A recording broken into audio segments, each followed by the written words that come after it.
가나 혼인잔치가 주는 교훈. 그래서 오늘 서론을 보고 본론에 가서 말씀을 두 개의 대주로 나눠서 같이 말씀을 보도록 하겠습니다. 예수님의 지금 여기 사흘째 되던 날 그랬습니다. 사흘째 되던 날, 이 말은 예수님의 일정표를 보면 요한복음 1장 28절의 말씀대로 요단강 건너편 베다니에서 성령 세례를 받으시고 그 다음 날 요한복음 1장 44절 갈릴리 건너편 벳사다에서 제자들을 부르십니다. 베드로와 안드레와 베드로와 요한, 야고보, 빌립, 나다나엘과 만나시고 그리고 다음 날 갈릴리로 건너가서 요한복음 2장 1절 사흘째 되는 날 예수님의 사역이 본격적으로 시작되는 사흘째, 하루 이틀 사흘째, 그러니까 몇 마디예요? 3일 정도 되시는 그날 주님이 이 첫 사역지인 이 혼인잔치에, 가나 혼인잔치에 초대를 받아서 가게 되는 것을 보게 됩니다. 우리는 여기서 이 말씀에서 그 요한복음 2장에 있는 가나 혼인잔치가 그냥 하나의 혼인잔치에 참석한 그 사건으로만 보아서는 안 된다는 것입니다. 사도 요한이 하나님의 아들 예수 그리스도의 사역을 드러내는 관점에서 이 요한복음 2장에는 사도 요한이 무언가 하나님의 계시를 숨겨두고 있다는 것입니다. 그래서 이 요한복음 2장에 담겨져 있는 이 혼인잔치에 담겨져 있는 계시를 우리가 풀어야만 합니다. 아멘. 집중해 주세요. 어려워져요 갑자기? 하나도 어렵지 않아요. 요한복음 2장에 결혼식이 딱 한 번 나오는데 이 결혼식의 의미가 무엇이냐 하는 것을 우리가 알아야만이 그 말씀에 따른 나 자신의 정체성, 나의 존재됨이 무엇인가를 우리가 바로 알 수 있다는 것입니다. 가나 혼인잔치의 이야기는 단편적인 결혼에 대한 이야기가 아니고 물로 포도주를 만드는 기적의 사건을 나타내고 예수님의 능력을 보여주고 예수님의 힘을 보여주기 위해서 가나 혼인잔치에 참석하신 사건이 아니라는 것을 기억해야 합니다. 실제적으로 성경에도 예수님이 뭐라 했습니까? 아직 내 때가 되지 않았다. 나는 아무것도 할 수 없다 하는 여러 등등의 말씀을 주님이 여기서 하시고 있는 것을 보게 됩니다. 그러한 과정에 사도 요한은 예수님의 사역의 본질이 무엇인가를 가나 혼인잔치를 통해서 우리에게 보여주고 있다는 것을 우리가 여기서 암시를 받아야 되고 기억을 해야만 된다는 것입니다. 오늘 결혼식에 보니까 포도주가 떨어졌습니다. 예수님께서 물이 포도주가 되는 사건을 일으켰다는 것이 오늘 가나 혼인잔치의 목적이 되면 안 된다는 것입니다. 그런 목적이 아니라는 것입니다. 더 중요한 의미가 가나 혼인잔치에 담겨져 있다는 것입니다. 예수님께서 성령 세례를 받고 매우 뜨겁군 심령 상태에 있었으며 또 다른 성경에서는 예수님께서 뭐예요?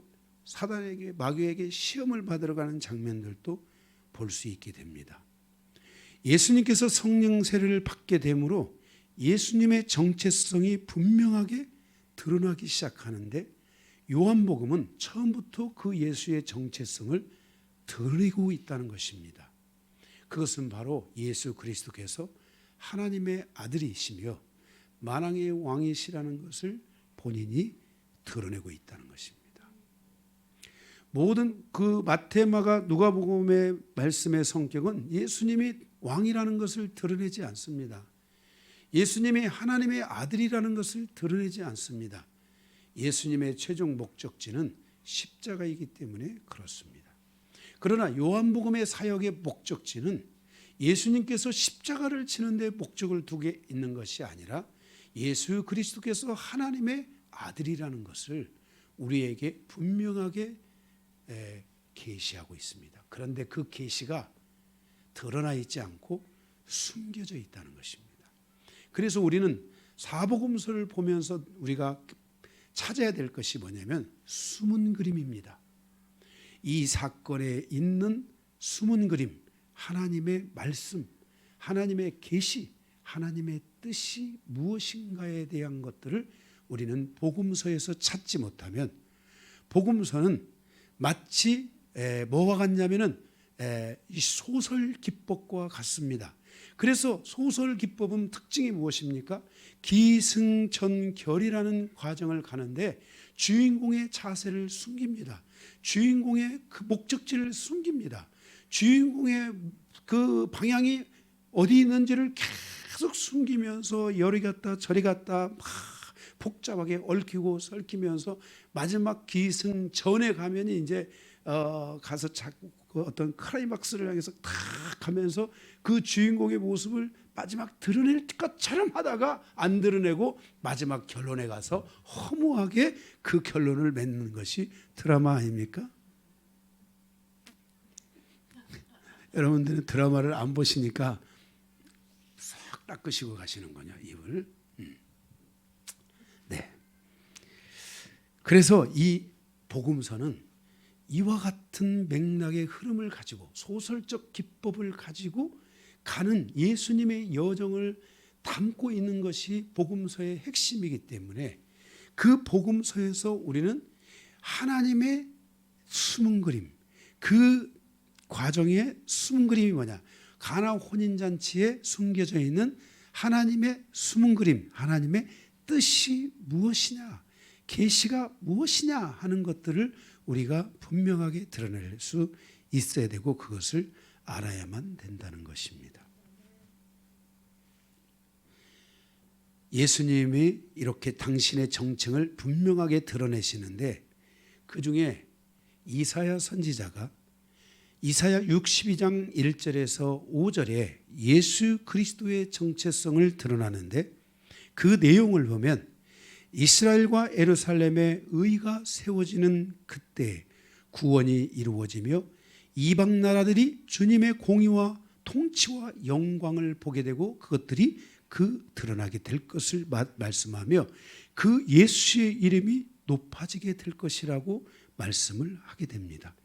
그리고 그 예수님을 만나는 사람들이 예수님을 향해 헵시바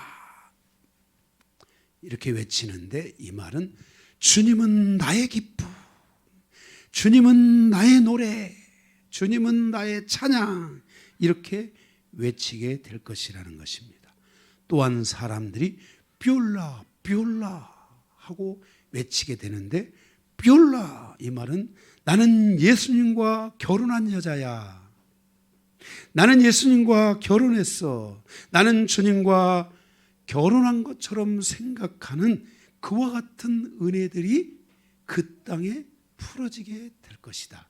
그래서 예수님을 만나는 많은 사람들이 예수님의 신부가 되고 예수님의 신랑이 되며 나는 예수님과 결혼한 자와 같다.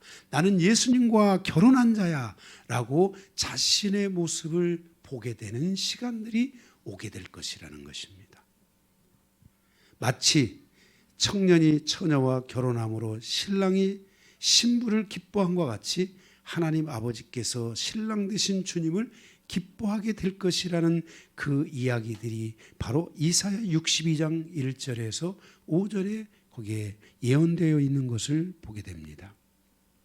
이사야 선지자는 예수 그리스도께서 성령 세례를 받고 그 택하신 백성들의 나아가는 모습을 왜 이렇게 결혼식에 비유하며 이 기쁨을 선포하고 있는 것인가? 우리는 바로 이 이사야 선지자의 이 기쁨이 오늘 요한복음 2장에서 드러나야 된다는 것입니다. 왜? 드디어 예수님의 사역이 시작되는데 예수님이 사람들을 만나기 시작하는데 예수님을 만나는 그 사람들은 헵시바 뷰올라 뷰올라 이렇게 외치게 될 것이라는 것입니다. 네, 그 예언의 말씀처럼 우리는 요한복음 2장에서 드디어 예수님의 첫 능력이 나가시고 첫 이적이 나가시고 첫 사역이 시작되는 바로 이 가나 혼인잔치의 이 여정에서 우리는 이사야 선지자가 예언했던 헵시바, 비올라, 비올라. 자, 옆에 있는 우리 신랑들에게 비올라, 비올라 한번 해보시기 바랍니다. 아내에게도 비올라, 비올라. 나는 당신과 결혼했습니다. 나는 당신과 결혼했습니다. 할렐루야. 비올라, 비올라. 네. 자, 이런 은혜가 요한복음 2장에 우리에게 이제 나타나야 되는데, 그러면 요한복음 2장에서 주시는 것, 우리가 이제 시편 45편이 바로 결혼에 대한 이야기들인데 너무 싱거워요. 그런데 이 말씀을 보고 여러분들이 시편 45편을 보면 여러분들 안에 더 큰 은혜가 될 줄로 믿습니다. 자, 우리가 첫 번째, 오늘 두 개의 대지를 나눠서 말씀을 본다 했죠. 첫 번째 대지는 요한복음 2장 1절에서 4절, 13절에서 22절에 있는 말씀인데, 그것은 바로 뭐냐면은 새로운 공동체를 결혼식에 초대하시는 예수님을 보여준다는 것입니다. 사도 요한의 의도는 그렇습니다. 요한복음을 기록한 사도 요한의 의도는 예수님이 그저 쓸데없이 가나의 혼인잔치에 가가지고 초대를 받아 혼인잔치에 가가지고 물이 포도주가 되는 사건을 만들었다. 그래서 돌 항아리가 6개가 있는데 그 항아리에 해당하는 기쁨을 담고 한 항아리에 해당하는 찬양을 담고 한 항아리에 해당하는 또 믿음을 담고 한 항아리에 해당하는 소망을 담고 한 항아리에 해당하는 또 뭘 담고 한 항아리에 해당하는 뭘 담아가지고서 다 담아라. 그래서 우리의 인생이 가나 혼인잔치에 이런 6개 항아리가 있었던 것처럼 우리 인생에 6가지 항아리가 있어야 된다. 그렇게 해도 틀린 건 아닐 수 있습니다. 그러나 성경이 그렇게 시시한 줄 아십니까? 성경은 그게 아니고, 이 혼인잔치는 겉으로 볼 때는 가나 혼인잔치에 예수님이 초대를 받았지만, 여러분이 이 가나 혼인잔치 2장을 읽고 느낀 소감은 주인공이 그 결혼식의 사람입니까? 아니면 예수님입니까? 예수님입니다. 다시 말해서 예수님이 가나의 혼인잔치에 가신 것은 신랑으로 가셔서, 그리고 거기에 있는 많은 사람들에게 헵시바를 주고 뾰라 뾰라, 예수님이 우리의 신랑이시구나, 예수님이 우리의 모든 것이구나 라는 것을 그들에게 알려주시기 위한 바로 초대장이 숨겨 있다는 것입니다. 제가 오늘 여러분들에게 초대장, 예수님의 가나 혼인잔치 초대장을 하나씩 다 드리겠습니다. 받으셨죠? 탁탁탁탁탁탁, 아이들까지 탁탁탁탁탁탁 받으셨습니까? 초대장 안 받으신 분은 못 들어옵니다. 그런데 그 혼인잔치에 포도주가 떨어졌습니다. 그때 예수님의 어머니께서 예수님에게 포도주가 떨어졌다고 얘기합니다. 아니, 갑자기 예수님이 무슨 직업이 목수잖아요. 목수인 사람이 무슨 포도주가 떨어졌는데 어떻게 하라는 거야? 갑자기 예수님의 어머니가 흥분해가지고 자기가 무슨 책임이라도 질 것처럼 말하는 투잖아요. 그죠? 전혀 이해가 안 되는 말씀입니다. 그때 예수님이 중요한 말씀을 하셨습니다. 내 때가 아직 이르지 아니하였다. 여기서 때는 선지자들이 말한 때를 의미합니다. 바로 여기 이사야 42장과 같이 이사야나 구약에 있는 많은 선지자들이 말하는데 예수님의 그 때를 말하는데, 예수님이 그 선지자들의 가르침과 동일한 말을 하고 있는데, 그 선지자들이 말한 것과 같이 내 때가 되지 않았다는 것입니다. 여기서 이 때는 뭐냐면 하나님의 뜻을 완전히 성취하는 때가 안 됐다는 겁니다. 바로 하나님의 뜻을 성취하는 그 출발점, 그 하나님의 뜻이 완벽하게 시작되는 그 출발점이 바로 뭐냐면은 십자가입니다. 그래서 십자가는 마태, 마가, 누가복음의 사역의 끝은 십자가로 끝나지만은 요한복음에서 사도 요한을 통해 우리에게 드러나고 있는 사건은 십자가는 우리 모든 그리스도인들에게 시작점입니다. 예수를 만나고 예수가 나의 신랑 되시고 나는 예수의 신부가 되고 나는 예수 그리스도가 말씀하시는 하나님의 나라를 이루어가고 이 땅에 있는 날 동안 하나님의 거룩한 나라를 성취해가는 하나님이 바로 주역으로 그 멤버십으로 불러주시고 그 멤버십으로서의 삶을 시작하는 출발점이 십자가인데 바로 그 하나님의 때가 아직 안 됐기 때문에 십자가를 지는 일이 아직 안 됐다 이렇게 예수님이 말씀을 하시고 있는 것입니다. 그래서 이 때가 되려면 예수님이 십자가에 죽으셔야 됩니다. 히브리서 9장 16절 17절에도 유언은 유언한 자가 죽어야 그 효력과 유효가 그 효력이 유효해지는 비유의 말씀처럼 예수님이 십자가에 죽으셔야만이 드디어 우리는 예수 그리스도의 신부가 되고 나는 예수 그리스도는 나의 신랑이 되시는 삶이 시작되고 예수 그리스도와 나와 가는 하나님의 계획된 놀라운 여정이 시작되게 되는 것입니다. 그런데 아직 예수님이 십자가에 죽으시지 않았기 때문에 그 십자가의 사건이 아직 이루어지지 않았기 때문에 하나님의 때가 시작되지 않았다는 겁니다. 여러분들 안에 예수 그리스도의 십자가를 만나신 분들, 십자가에 대한 십자가는 완벽한 거라 그랬습니다. 이 십자가의 완벽함이 믿어지지 않는 사람은 여전히 죄인이고 이 십자가가 완벽하게 믿어지지 않는 사람은 여전히 과거에 치우쳐 있고 여러분의 죄 아래 여러분들은 죄 아래 있고 죄의 공장 아래 있고 율법 아래 있고 율법의 공장 아래서 여전히 여러분들의 인생이 살아갑니다. 그러나 그 십자가 그 자체는 결핍이 있는 게 아니라 완전한 거기 때문에 여러분이 십자가를 만났다면 십자가를 확신하고 십자가를 믿은 믿음이 확실하다면 그분은 이제 하나님의 뜻을 따라가는 예수 그리스도의 신부로서의 여정이 시작됐다는 것을 기억해야 됩니다.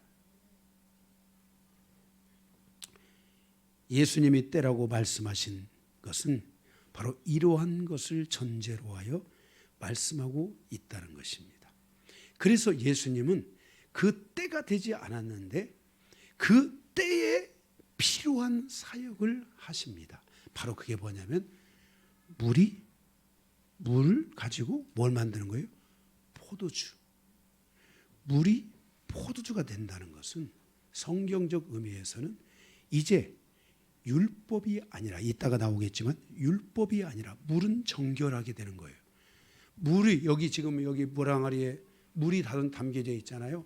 물은 유대인들이 자기를 정결하게 하기 위해서 손을 씻는 거예요. 그런데 우리는 정결하게 하는 것이 물로 씻는 게 아니라 우리는 뭘로 씻어요? 예수의 피로 씻는데 바로 여기 포도주는 피를 상징하고 있다는 거예요.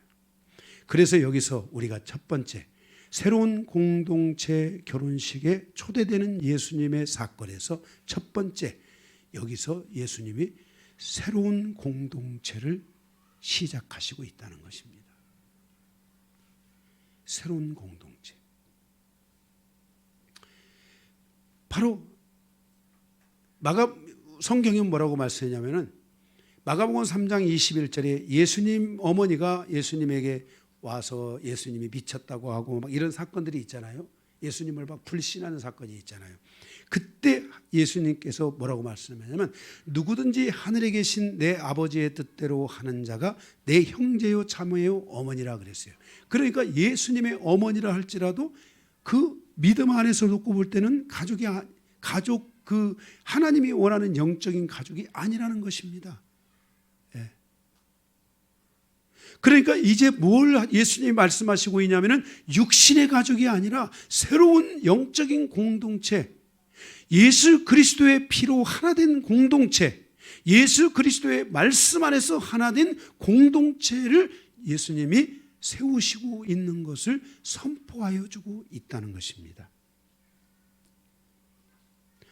사랑하는 성도 여러분, 여러분은 육신의 공동체를 가지고 있습니까? 아니면 영적인 공동체, 하나님의 말씀에 순종하는 공동체. 우리가 부부가 돼서 살아가지만 너는 반드시 나의 말을 들어야 되고, 가족들이 살아가지만 너는 반드시 내 말을 들어야 되고 내 말을 따라서 가야 된다. 이렇게 가르치는 것을 조심해야 됩니다. 그러면 믿음이 들어가지 않습니다. 잘못하면 거기서 조금만 빗나가서 교회 이야기를 부정적으로 하고, 목회자 이야기를 부정적으로 하고, 말씀에 대해서 조금만 부정적으로 얘기하고 말씀을 의지하지 않으면 반드시 불신의 영이 믿는 자들 안에서, 그러니까 모태신앙에서 조심해야 될 것이 뭐냐면 바로 불신앙, 불신의 영이 그 안에 자리 잡는데, 불신의 영이 자리를 잡으면 하나님을 믿는데 몇 프로만 믿어요? 50%만 믿는 거예요. 자기 수준에서 자기가 할 수 있는 범위에서만 하나님을 믿고 하나님을 100% 믿지 않다 보니까 아이들이 어느 시점 안에 가서 자기가 하기 싫으면 안 하는 거야. 그래서 불신의 영의 공격을 받으면 아이들이 신앙을 떠나는 거야. 그래서 우리는 반드시 기억해야 돼요. 우리 가정은 말씀 안에 하나 돼야 된다. 믿음 안에 하나 된다. 아빠보다도 더 중요한 것이 하나님의 은혜이다. 제가 그래서 여러분들에게 별로 안 좋은 예화지만, 내가 뭐 했다고 합니까? 누가 했어요? 하나님이 하신 거예요. 나와 내가 했다고 하고 내가 뭔가를 드러내면 여러분과 나 사이에 한 몇십 년 괜찮겠죠? 여러분 목사님 존경하고, 우리 목사님이 나를 위해서 기도해 주셨으니까, 우리 목사님 생신이다, 뭐 선물이라도 사갖고 가야지. 안 그래요? 해야 돼요. 다 그렇게. 여러분, 요한 강요한, 응? 우리 목사님 최고. 여러분 이거 한 1년만 가르쳐 보세요. 응? 안수 집사 되려면은, 응? 목사에게 100% 순종하지 않으면 안수 집사 못 돼. 되기 싫으면 알아서 해. 장로는 말할 것도 없어. 그러니까 그 장로들이 나중에 그냥 장로 되고 나서 그냥 목사님 알기를 우습게 알고, 응? 그게 아니에요. 제가 여러분들에게 몸소 실천하고 보이고 있는 것은 뭐냐면, 우리의 삶의 모든 중심은 그리스도예요. 그리스도가, 나는 여러분들이 나에게 뭐 하지 않아도 하나 서운한 것도 없고요. 나의 상급은 여러분 자체지, 여러분의 포켓가 아니에요. 여러분의 지갑이 아니에요. 내 상급은, 사도 바울이 그랬잖아요. 나의 상급은 너희다. 내 상급은 여러분이에요. 여러분들이 하나님의 뜻 가운데 살고, 여러분들이 하나님의 말씀 아래 살고 하나님의 은혜 아래 사는 것에 대한 그 보답은 하늘에 가서 하나님이 나에게 수고에 대한 상급을 주시는 것이지, 여러분 포켓 열어서 주시는 게 아니에요. 나는 여러분의 포켓에 있는 거 여러분이 주면 뭐 조금이라도 주면 내가 감사하게 받겠지만은, 응? 훈련 차원에서 그거에 목적을 두고 있는 게 아니야. 진짜로. 그래서 서운한 마음이 이만큼도 없어요. 여러분들이 뭐 안 한다고, 목회자를 위해서 뭐 안 한다고 내가 뭐 막 서운하고, 나 그런 게 없어요. 그냥 평안해요. 늘. 뭐 할 수 있으면 하고 할 수 없으면 못 하는 거고, 또 그게 뭐 꼭 해야 돼? 응? 그래서 못 하는 사람들 명단 적어가지고 제가 기도도 안 해주고 그냥 눈도 안 마주치고 가고, 이런 건 나는 없어요. 오로지 예수 그리스도.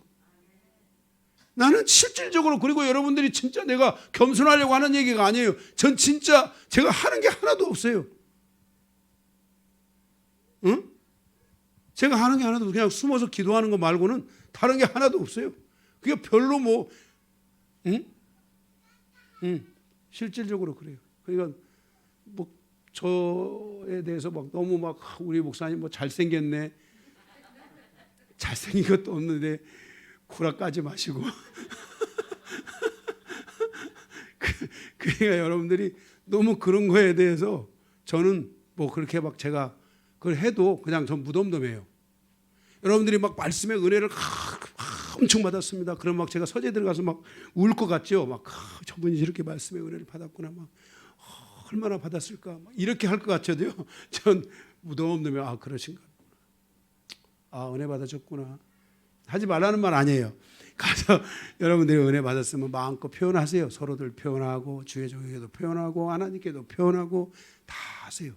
그렇지만 여러분들이 그렇다고 해가지고 제가 막 엄청나게 감동을 받고 막 제가 막 가슴이 막 찡하네요. 막 이런 거 나는 없어요. 진짜. 하지 말라는 말 아니에요. 네. 왜냐하면 사람이 표현해야 되잖아. 그죠? 표현한다고 해서 나쁜 건 아니야. 표현은 내 표현이야. 다만 내가 그것을 가지고 너무 지나치게 그런 잘못된 그런 흐름 안에 빠지면 안 되는 거예요. 그러니까 감사할 뿐이죠. 너무 감사하죠. 하나님 말씀의 은혜를 받았다니까 야 이분이 하나님의 은혜를 받고 있구나. 그러면 이제 그거는 있죠. 하나님이 이분을 향해 어떻게 하시는지 봐야 되겠다. 이런 분들은 저희 하나님이 어떻게 하는지를 제가 기도하면서 더 보는 거예요. 응? 예. 여러분들이 계속 자녀들에게도 마찬가지예요. 응? 아빠가 잘나서 너 이렇게 되는 게 아니다. 너 하나님 믿어야 된다. 아빠도 하나님 때문에 이렇게 된 거야. 아빠도 하나님의 은혜 받고 축복받아서 이렇게 되는 거야. 너도 하나님의 은혜 받고 축복받아야 돼. 아빠도 기도해서 되니까 너도 기도해야 된다 하면서 자녀들에게 그렇게 계속 이렇게 하나님을 의지하는 질서를 가르쳐줘요. 이게 새로운 공동체예요. 예수 바라보는 공동체, 예수를 향한 공동체. 그래서 예수님이 말씀한 거예요. 나는 육신적으로 묶여 있지 않다. 내가 육신이 내게 진정한 가족이 아니다. 진정한 가족은 바로 뭐냐? 하늘에 계신 내 아버지의 뜻대로 하는 자가 내 형제요, 자매요, 내 어머니요, 가족이다.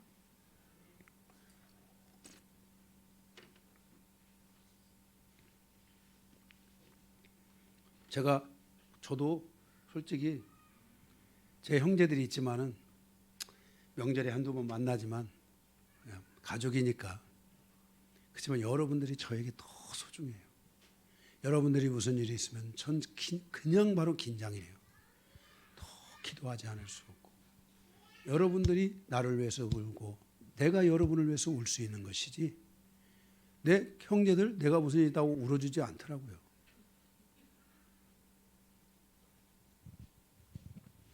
이게 하나님이 주신 새로운 공동체예요. 그 공동체를 위해 우리가 사랑의 수고를 하고 믿음의 역사를 가져오고 함께 나아가는 거예요. 바로 이 공동체를 지금 예수님께서 이 가나 혼인잔치에서 세우시는 거예요. 그런데 그곳에 예수님의 지금 갓 만난 제자들이 있었고 그 안에 예수님을 통해서 치유받게 될 소자들이 있었고 이런 사람들이 그때부터 서서히 예수님의 새로운 공동체 안에 들어와서 그들이 하나님이 원하는 공동체를 이루었고 예수님이 십자가에 죽으시자 그들이 그 공동체의 에너지를 가지고 세계 곳곳으로 흩어져서 그들이 하나님의 교회들을 세운 거예요. 그래서 교회가 탄생한 거예요. 무슨 베드로가 나가서 교회를 탄생시킨 게 아니에요.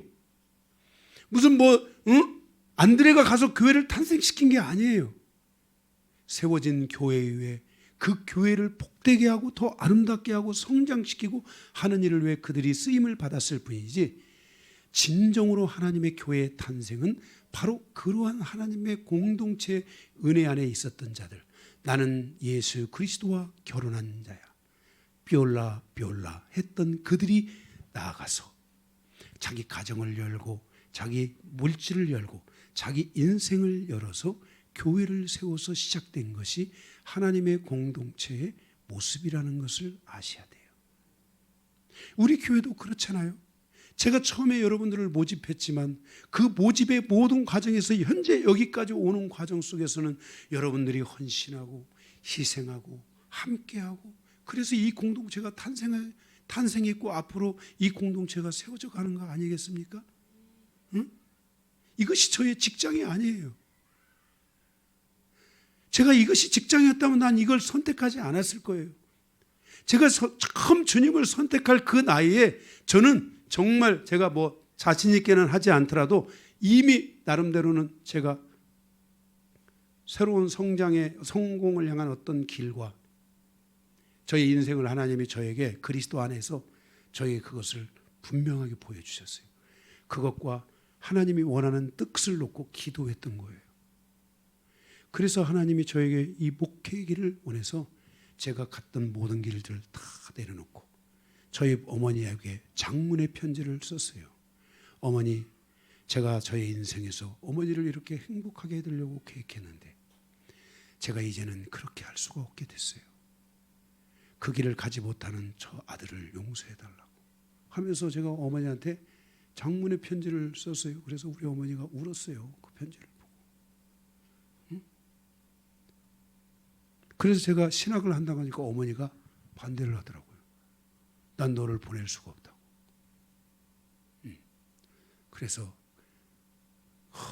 죽으려고까지 생각을 하고 있는데 성령께서 제 안에 야, 한 번 더 말씀을 드려봐라. 하나님의 음성이 마음에 들려서 어머니한테 가가지고 무릎을 꿇고 어머니, 저를 용서해 주시고 제가 이 하나님이 원하시는 이 뜻을 따라 갈 수 있도록 저를 축복하시고 길을 열어달라고. 그랬더니 어머니가 가라 그러시더라고요. 가라고. 우리 인생사의 여정에 이렇게 새로운 공동체는 매우 중요하다는 것을 기억하고 여러분들이 이 공동체의 영혼들을 채우고 믿음을 채우고 사랑을 채우고 소망을 채우고 성숙함을 채우고 그런 이 교회를 사수하고자 하고 이 교회를 지키고자 하고 여러분들이 생각할 때 밖에 나가면 교회들이 많지 있지만 우리 영광교회는 정말 그들 중에 저는 소중한 교회라고 생각합니다. 아마 영광교회 다니시던 한 1년, 2년만 다니면 다른 교회 가면 벌써 보여요. 못 다녀요. 여러분, 이 소중한 교회 66권의 말씀에 계시가 열려져 있는 이 교회, 이 교회를 통해서 하나님의 계시를 열고 그 계시를 열고 하나님의 지혜를 열고 하나님의 뜻을 따라서 가는 놀라운 새로운 여정이 여러분에게 풀어지기를 바라고 그 길을 간다면 여러분의 남아있는 여정 위에 이 땅에 아무리 많은 어둠이 덮고 아무리 많은 고통이 있고 아무리 많은 힘든 일이 있고 아무리 많은 그 코로나 바이러스와 같은 것들이 기승을 부리고 한다 할지라도 하나님께서 여러분을 보호하시고 지키시고 보존하여 주실 줄로 믿습니다. 바로 그러한 공동체가 탄생하고 있는 것을 우리에게 말씀해주고 있다는 것입니다. 그래서 이런 부분에 대하여 이사야 선지자만 예언한 것이 아니라 호세아 선지자도 예언했는데 호세아 선지자의 호세아 2장을 보게 되면은 너희 형제에게는 내 백성이라고 너희 자매에게는 긍휼히 여길 자라 할 것이라. 누가? 예수 그리스도께서 오셔서 그 일을 하게 할 것이다 라고 말했어요. 그러면서 호세아 2장 2절에 너희 어머니와 논쟁하라. 이는 내 아내가 아니요 너희 남편이 아니니라. 그리고 호세아 2장 14절에서 16절에 그러므로 보라 내가 그를 타일로 거친 들로 데리고 가서 말로 위로하고 거기서 비로소 그의 포도원을 그에게 주고 악을 골짜기로 소망의 문을 삼아 주리니 그가 거기서 응대하기를 어렸을 때와 애굽 땅에서 올라오던 날과 같이 하리라. 여호와께서 이르시되 그날에 내가 나를 내 남편이라 일컫고 다시는 바알에게로 가지 아니하리라 말씀하셨어요. 이게 바로 예수님과의 이 혼인 예식, 예수님과의 바로 그 새로운 공동체가 예수님의 신부로 탄생할 것에 대한 예언의 말씀들을 이사야나 호세아나 이런 많은 선지자들이 해주고 있는데 요한복음 2장 예수님의 첫 사역의 선포가 뭐냐면은 너희는 나의 신부다. 뼈라 너희는 나의 헵시바 기쁨이다 하면서 이 가나 혼인잔치에서 예수님이 당신의 기쁨을 그의 신부들에게 나누어주고 그의 신부들이 예수님과 새로운 공동체를 이룬 신부 공동체라는 것을 알려주고 선포하고 있는 장면이 가나 혼인잔치의 내용이라는 것을 기억해야 될 것입니다. 할렐루야. 그러니까 물 항아리에 무슨 뭘 담고 이런 거 안 하셔도 예?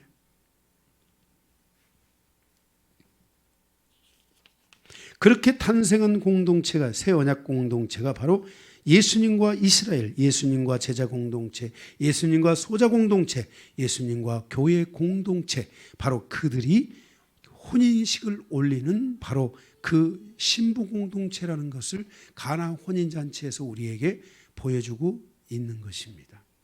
그래서 갈릴리 가나에서 올리고 있는 이 결혼식은 표면적으로 예수님과 제자들과 예수님의 가족과 이스라엘 사람들과 종들이 누군가의 결혼식에 초대받은 것처럼 보이지만 사실 사도 요한의 계시, 숨겨진 그림 안에는 하나님 아버지께서 마련하신 아들의 결혼식에 아들의 모든 신부들을 초대하고 있다는 것을 보여주고 있는 것입니다. 할렐루야. 예수님의 땅에 있는 결혼식의 바로 그 출발의 장소, 그것이 어디입니까? 갈릴리 가나입니다. 마태복음 4장 12절에서 17절을 찾아서 읽어보면 예수님은 이사야 9장 1절에서 2절 이사야 선지자의 예언을 따라서 스불론과 납달리 지파에 있는 갈릴리에 오셔서 예수님의 거룩한 신부들을 세워가는 여정을 시작하고 있다는 것을 예언하고 있는 것입니다. 제가 말씀드린 건 너무 빨랐는데 나중에 찾아보고 싶은 분들은 찾아보세요. 마태복음 4장 12절에서 17절, 이사야 9장 1절에서 2절. 그로부터 현재까지 이 영광교회에 이르기까지 주님의 신부로 우리는 초대를 받은 거예요. 여러분들은 오늘 영광교회에 나와서 그리스도 안에 영광교회 성도들이 되고 여러분들이 이 영광교회에 와서 하나님의 자녀로서의 삶의 확증을 받게 된 것은 여러분들이 이 영광교회를 통해서 그리스도의 신부로서의 초대를 받아 그리스도의 신부 공동체를 이루고 있는 것이고 여러분들은 그리스도의 신부됨을 가지고 있다는 것을 확증해야만 할 것입니다.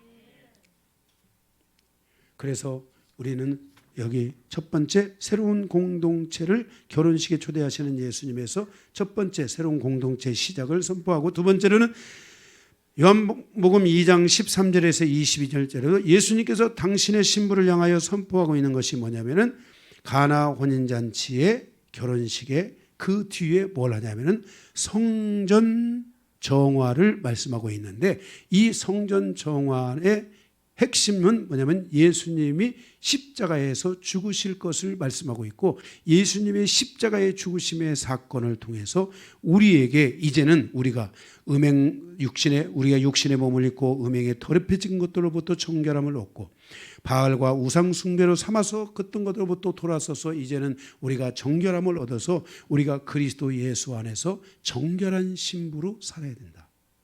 여기서의 정화는 그 건물 정화가 아니라 바로 우리 몸의 정결을 여기서 말하고 있다는 거예요.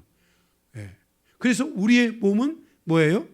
예수 그리스도가 거하시는 하나님의 전이기 때문에 성령이 거하시는 전이기 때문에 우리를 정화하는 작업이 필요하다. 여러분이 그리스도의 신부잖아요. 이제 여러분들은 여러분을 정화해야 돼요.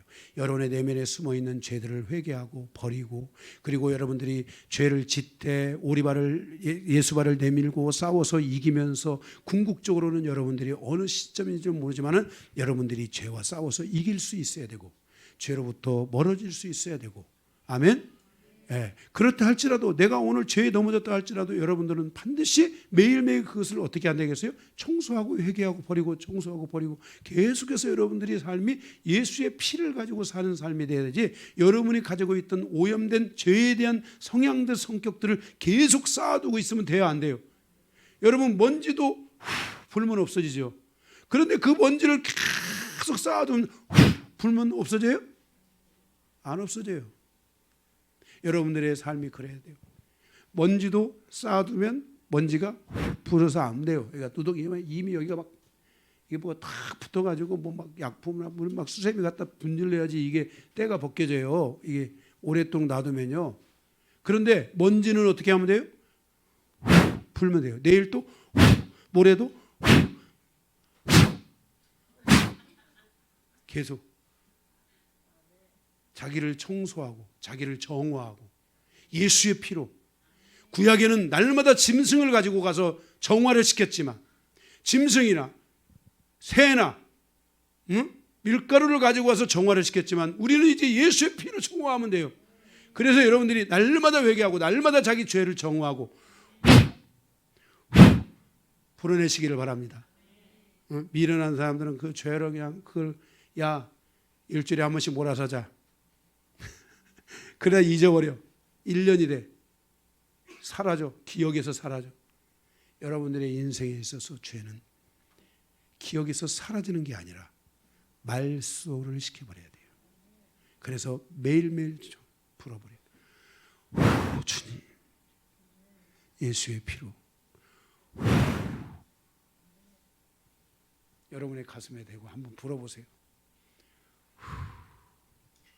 그래서 여러분이 마귀의 정죄를 가지고 있으면 안 되고 성령의 정죄를 가지고 있어야 돼요.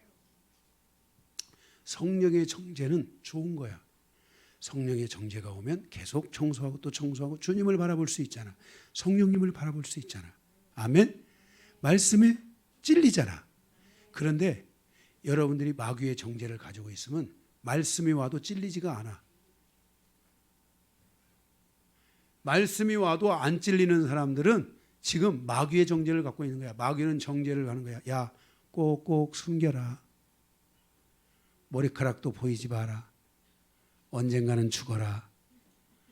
이렇게 마귀는 나에게 꼭꼭 숨겨놔요. 그래서 결정적일 때, 불어도 안 될 때, 내가 완벽하게 다시 죄에 사로잡힐 때, 너는 죄졌잖아. 어제도. 야, 1년 전. 너 10년 전에도 죄졌잖아.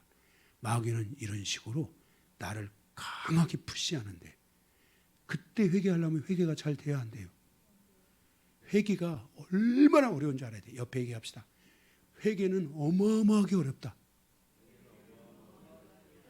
그래서 여러분이 매일 회개하는 습관을 가져야 되지, 회개를 몰아서 하려고 하면 회개가 안 돼. 회개라는 것은 그냥 쉽게 되는 게 아니야. 회개는 너무너무나 어렵다는 걸 알아야 돼. 회개를 안 해본 사람들만이 알아. 회개를 하려고 해봐 한번. 회개가 되나?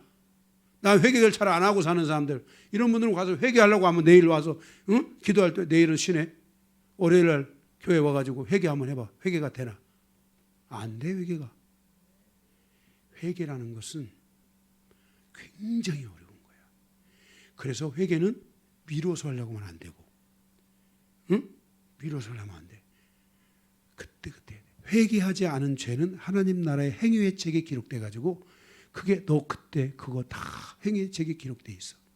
그러면 우린 잘못하면 육신의 행위 때문에 지옥 갈 수도 있어. 구원이 취소될 수도 있어. 그러니까 여러분들이 항상 회개는 매일매일 하는 습관을 가져야 돼. 아주 중요한 거야. 할렐루야. 네. 이제 여러분들이 회개하면 내일 월요일부터 막 기도가 뜨거울 줄로 믿습니다. 일단 교회 오면은 하루의 일과를 쫙 돌아보면서 회개부터 쫙 하고, 영을 막 활성화시켜서, 아멘. 그러니까 이런 시간들이 여러분들에게 필요해요. 불면 되는 거를. 성경 한번 놓고 해봐. 불어지나 안 불어지나? 불어지네. 불면 되는 거야. 불면. 그걸 그냥 어렵게 그냥 쌓아놨다가 나중에 회개하려니까 회개가 생각이 안 나고, 회개하려니까 마음이 안 열려서 안 하고, 사단이가 꽉 내 마음을 묶어가지고 회개할 마음이 안 생기는 거야. 회개할 감정이 일어나야 되거든. 회개는 마음의 감정이 일어나야 돼. 하나님의 감정이 확 올라와야지 회개가 되는데, 내 감정 갖고는 회개가 안 되는 거야. 회개는 무슨 감정이 올라와야 돼? 하나님의 감정이 올라와야 돼. 그래야 회개가 되는 거야. 말씀의 감정이 올라와야 돼. 그래야 회개가 되는 거야. 근데 그렇지 않으면 회개가 안 돼. 그래서 여러분들이 매일매일 청소하고, 여러분들이 직장이 조금 떨어져 있는 분들은 차 타고 오면서 미리 집에 들어가기 전에 청소 싹 하고, 하나님 다 청소합니다. 수여르르. 우리 옛날에 뭐 어디 놀러 가고 뭐 어디 갔다 오면 우리 차 타고 오는 사람들은 차에서 오면서 그러죠. 자, 우리 그동안 신나게 놀았으니까 방언으로 기도하면서 10분간 15분간 청소 기도하고 가겠습니다. 그래서 차 타고 가면서 청소 기도하고 다 청소 기도하고, 그리고 다 버리고 가는 거야. 그 동네에 있는 걸 뭘 가지고 와? 그 어디나 가나 그냥 귀신들 투성인데, 어디나 가나 세상은 연탄 공장이야. 가면은 시커매지지 않을 수가 없어. 그러니까 오면서 다 빨래하고 다 청소하고 하는 습관들을 가지란 말이에요. 여러분을 정화시키는 거. 이게 신부가 살아가야 될 중요한 질서예요. 그래서 성전 정화에 대해서 말씀을 하고 있는 거예요. 아멘. 깨끗이 청소하시기 바랍니다. 여기 여러분들이 참고 구절로 고린도전서 3장 16절에서 17절, 고린도전서 6장 12절에서 20절, 제가 이것들은 다 여러분들에게 이미 강의를 했기 때문에 여러분들이 이런 것들을 기억해야 돼요. 그래서 여러분들이 내 몸에 그 어떤 그리스도의 신부로서 여러분들이 과거에 어떤 상황에 아픔이 있고 고통을 들고 죄를 짓고 다 했을지라도 예수님이 오늘 십자가의 피로 여러분을 다 용서했어. 이제 여러분들이 예수의 십자가는 완벽한 거라 했잖아. 부족하게 아직도 십자가가 부족하다고 생각하는 분은 어쨌든 계속 회개하고 그것을 계속 못 박아야 돼. 그리고 여러분들이 완전한 십자가를 여러분들이 믿고 받아들여서 여러분의 안에 십자가에 대한 확신이 있는 분들은 그 십자가의 보혈에 의지해서 여러분을 청소하는 거야. 예수님께서 요한복음 13장에서도 6월절에 예수님께서 6월절에 만찬을 베풀어 놓고 이미 모욕한 자는 뭘만 씻으면 된다? 발만 씻으면 되느니라 그랬어요. 발만 씻으면 돼. 그래서 예수님께서 여자들의 발을 다 씻겨준 거야. 예수님이 겸손하려고 씻겨주고 그런 게 아니야. 그건 두 번째 문제야. 거기서 정말 중요한 교훈은 뭐냐면 6월절은 뭐예요? 예수님께서 우리를 위해 6월절은 짐승의 양을 죽여가지고 그 피를 쥐어서 문 임방과 설주에 발라서 그 백성들이 죽음을 경험하지 않고 6월 넘어갔다 해서 구원을 상징하는 표시야. 그 6월절을 먹는다는 것은 예수님의 그 피를 기념한다는 거야. 그 십자가의 피를 기념한다는 거야. 그러면 그 십자가의 피, 그 6월절에 행하신 것은 예수님의 겸손을 드러내려고 한 것이 아니야. 그것도 있겠지만 그보다 더 중요한 것은 이미 너희는 예수의 피로 목욕한 자들, 예수의 피로 구원을 얻은 자들, 예수의 피를 확신한 자들, 예수의 피를 믿는 자들은 이제 목욕은 할 필요 없다. 다 살았어. 그런데 뭐예요? 발은 씻어라. 더럽혀진 발은 씻어라. 더럽혀진 손은 씻어라. 그래서 예수님이 발을 씻어주시고 손을 씻어주시고 하신 거예요. 여러분들이 성전 정화에서 중요한 것 중에 하나는 여러분들이 날마다 여러분들의 영혼과 육신에 의해서 그런 것들을 청소하고, 아멘. 예. 생각이 사단에게 사로잡힌 것들이 있다면 그런 거 다 해서 청소하고 버리고 이런 습관들을 가지시기를 주님의 이름으로 축복합니다. 자, 그러면 이제 바로 이렇게 돼서 여러분들의 영과 혼과 몸이 우리 주 예수 그리스도 강림하실 때 흠없게 보존되기를 축복합니다. 바로 이것이 첫 번째 뭐였어요? 예수님의 혼인잔치에서 뭐예요? 새로운 공동체 결혼식에 초대하시는 예수님의 사역의 특징입니다. 아멘. 가나 혼인잔치 이해가 되십니까? 자, 두 번째, 물이 포도주가 되는 기적이 주는 교훈은 무엇인가? 여기에 대해서도 세 가지가 있는데, 첫 번째는 뭐냐면은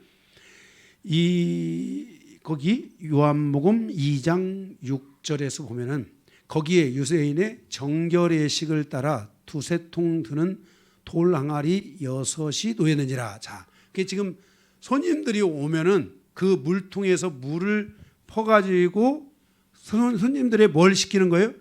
손을 씻기고 발을 씻기고 하는데 지금 물을 따라주는 거예요. 왜냐하면 유대인들은 그 물로 씻음으로 정결의식을 행한 거야. 내가 깨끗하다, 나는 깨끗하다 하는 것을 그들이 그렇게 늘 율법에 따라서 살았던 거예요.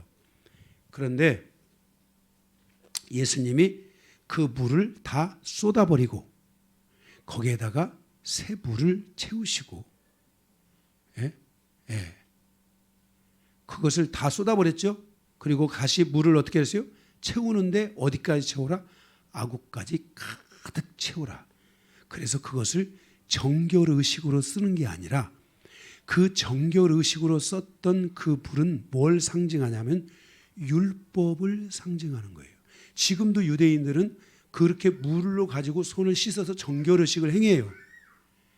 이해가 되시죠? 지금 다. 정결의식을 지금도 하고 있어요. 그런데 예수님께서 그 불을 다 버리고 그 물에 물을 다시 가득 채우게 하고 그 불을 포도주로 만드시는 것을 보게 돼요.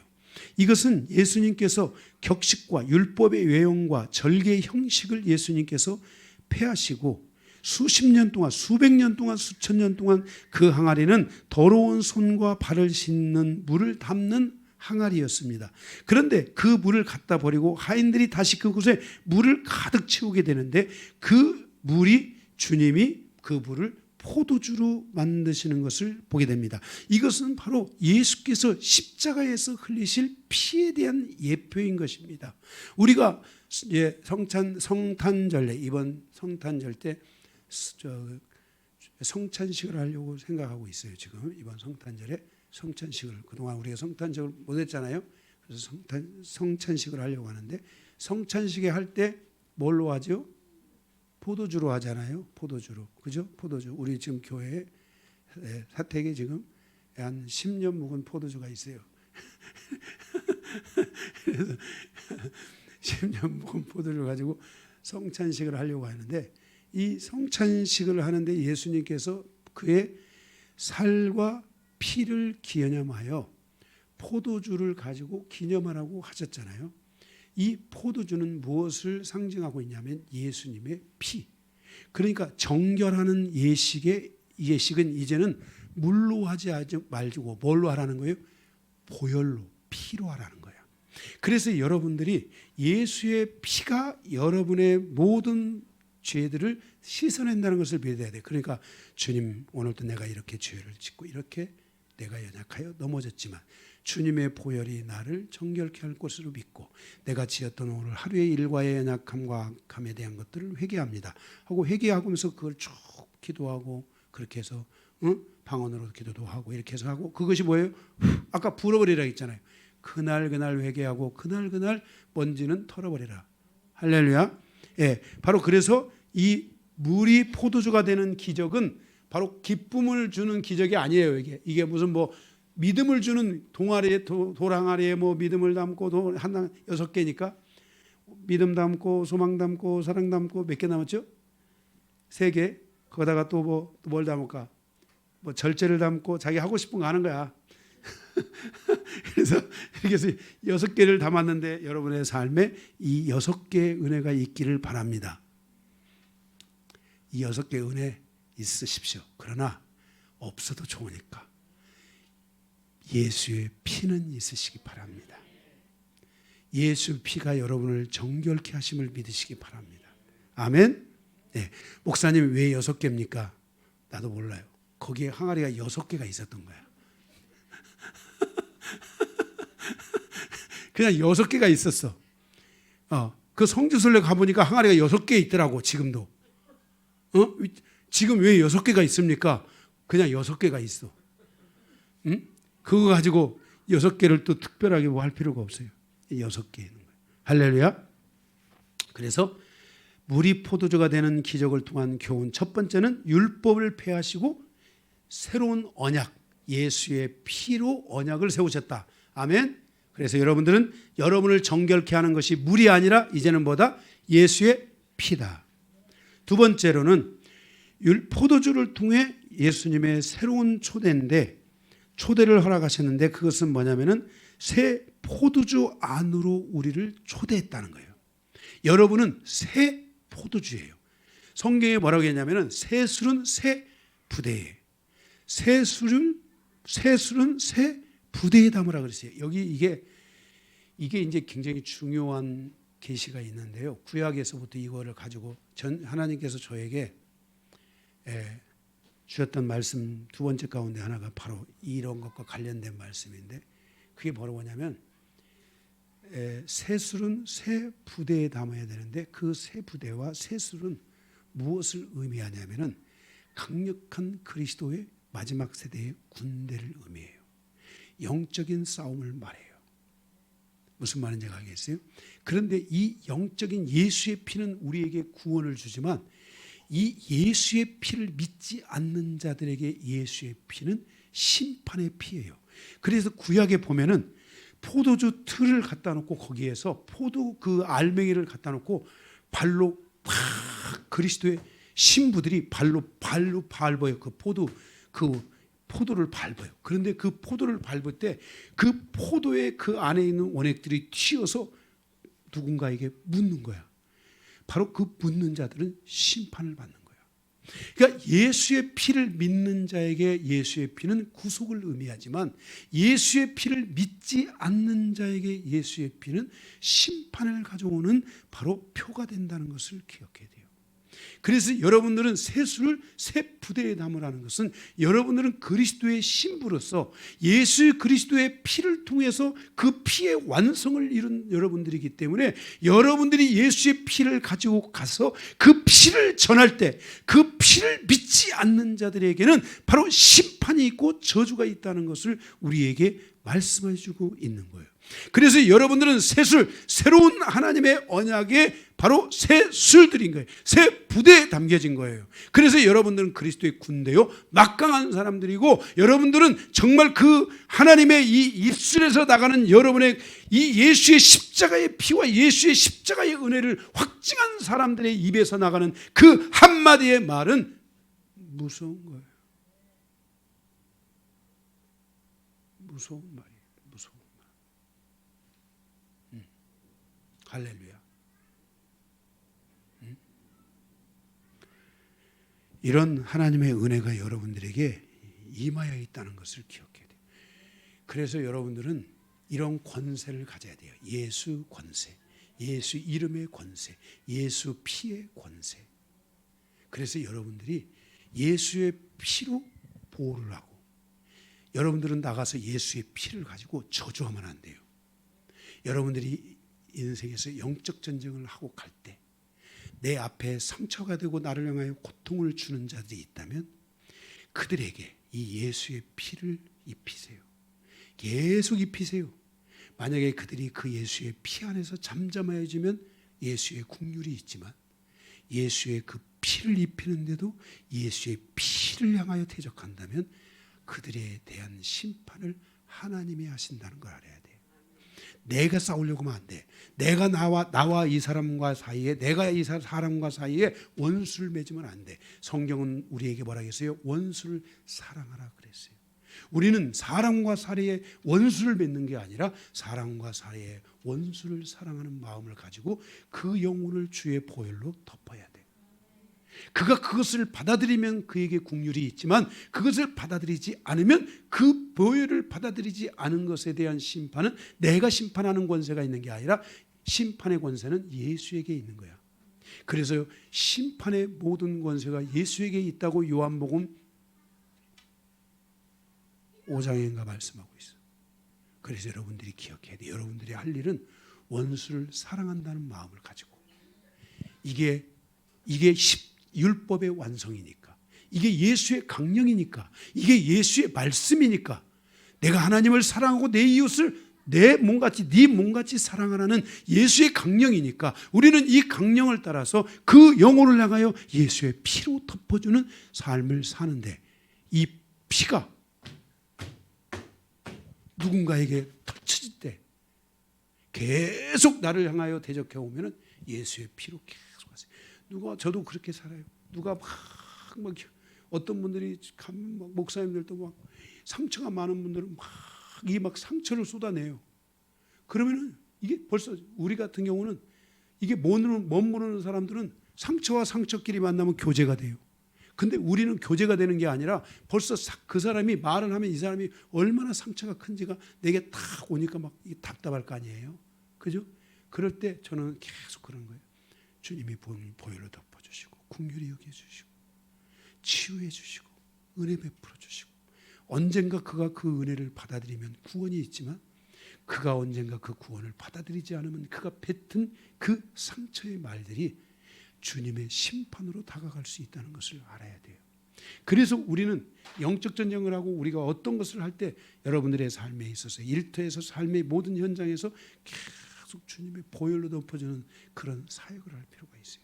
예수의 피에는 권세가 있고, 예수의 피에는 능력이 있고, 예수의 피를 확증한 사람들에게 예수의 피는 하나님의 전지전능하신 구원의 역사가 있다는 것을 아셔야 돼요. 할렐루야. 그래서 여러분들이 예수의 피로 계속 덮어줘야 돼요. 응? 그리고 여러분들은 피로 덮고, 너무 세면 분리하고, 주님 예수의 피로 덮고 분리시켜 주십시오. 주님 보호해 주시고 차단시켜 주십시오. 내가 여기에 아무런 영향도 받지 않게 해주시오 하면서 계속 이런 사역을 여러분들이 계속 부지런하게 꾸준히 이런 것들을 여러분들이 해 주셔야 돼요. 이게 바로 포도주를 종한 포도주 안으로의 초대예요. 응? 포도주 안으로의 초대, 새로운 초대. 그래서 이 안에, 이 보혈 안에 임재가 있고, 이 보혈 안에 세술에 취해야 되고, 이 보혈 안에 주님의 길이요 진리요 생명 되신 은혜가 있다는 것을 기억하고, 이 보혈 안으로 여러분들이 들어가고 이 보혈을 사용할 줄 알아야 되고, 이 보혈 안으로, 이 피 안으로 가는 이 주님의 이 물이 포도주가 된 이 사건 안으로 들어가는 자들에게 하나님의 은혜가 있고 긍휼이 있고 치유가 있고 능력이 있다는 것을 여러분들이 알아야 돼요. 그래서 이 물이 포도주가 되는 사건으로 말미암아 오늘 이 가나 혼인잔치의 주인공은 신랑 신부가 아니라 누구예요? 예수 그리스도라는 것을 우리에게 분명하게 가르쳐주고 있고, 그리스도의 그 신부가, 신랑 대신 그 예수 그리스도가 신부된 우리를 보혈 안으로 우리를 이끌어서 거기서 초대해주고 있고, 그 안에 우리를 인도하고 있다는 거예요. 그 안에, 보혈 안에 잠겨야 돼요. 이렇게 보혈 안에, 그 보혈은 주님의 임재요 은혜요 긍휼인데, 그렇게 은혜 안에 잠기고 그 은혜 안에 우리가 취할 줄 알아야 돼요. 생명의 질서인 주의 말씀 안에 취하는 것과 같이 우리는 보혈 안에 취해야 돼요. 이사야 62장 말씀처럼 나는 주님과 결혼하리라, 나는 주님을 사랑하리라, 나는 주님과 결혼하였느니라, 나는 주님을 떠나지 않으리라. 비올라 비올라 비올라 비올라.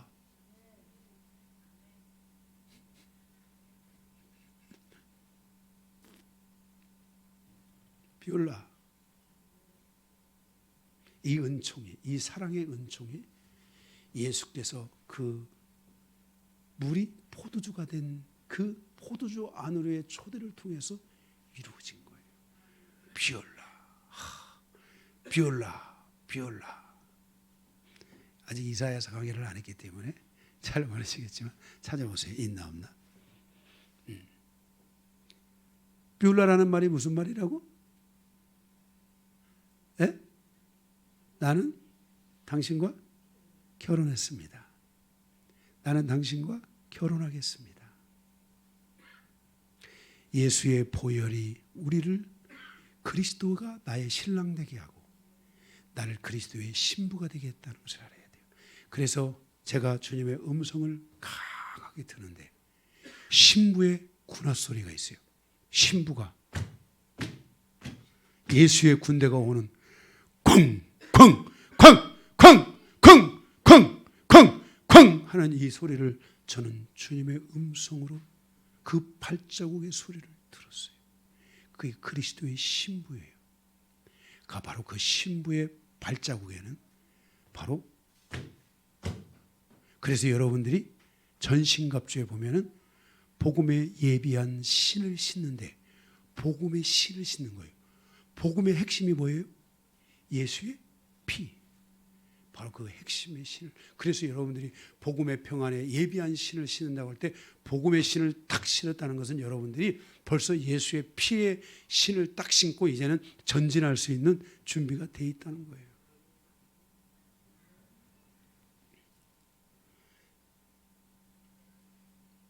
여기에 취해야 돼요.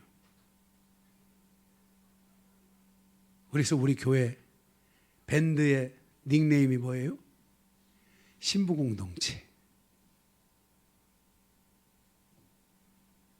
마지막 세 번째, 2번에 3번입니다. 첫 번째가 뭐였어요? 물이 포도주가 되는 기적이 주는 교훈. 첫 번째는 율법의 외형을 폐하시고 피의 공동체를 세우시는 것이고, 그 다음에 피의 은혜를 세우시는 것이고, 피를 통한 정결의 의식을 세우시는 거고, 두 번째로는 포도주 안으로의 초대를 통해서 그 안에서 새로운 하나님의 임재와 새롭고 새로운 질서 안에 새로운 그 새 포도주를 새 부대에 담는 것과 같은 새로운 공동체의 방향성에 대한 것들을 우리에게 열어주시는 것이고, 세 번째 마지막으로 주님이 주시는 기쁨과 믿음이라는 거예요. 이 포도주는 헵시바였어요. 야, 이 좋은 포도주를 너희가 숨겨놓고 왜 이제야 가져오느냐. 이 포도주를 맛본 이 결혼식장은 예수가 만들어준 그 포도주로 인하여 더 큰 기쁨에 사로잡히기 시작했어요. 바로 그 기쁨, 이 기쁨, 주님이 우리에게 주시는 기쁨이 있어요. 여러분은 주님이 주시는 기쁨을 늘 가지고 살아야 돼요. 주님의 기쁨이 여러분에게 사라지면 안 돼요. 그래서 성경은 말씀했어요. 배에서 너의 기쁨이 생수의 강물이 흘러 넘치리라. 그래서 여러분들은 항상 기쁨이 있어야 돼요. 주님의 기쁨이 있어야 돼요. 주님의 기쁨, 그 주님의 기쁨을 갖는 사람들은 열매가 있어요. 열매가 있는 사람들은 그 열매로 인하여 주님의 기쁨이 있어요. 우리 김봉자 집사님 올 한 해를 지나오면서 주님의 주신 열매들이 있어요, 없어요? 그래서 주님이 주신 기쁨이 있어요, 없어요? 있는 거죠. 할렐루야. 주님의 기쁨이 있으니까 계속 열매를 또 맺죠. 이거는 열매와 믿음의 열매와 기쁨은 그 정비례하는 거예요. 그래서 여러분들 안에 기쁨이 있어야 돼요. 그래서 여러분들이 기쁨이 잘 안 올라오는 분들은 화장실 가서 거울을 보고 싹 웃는 거예요.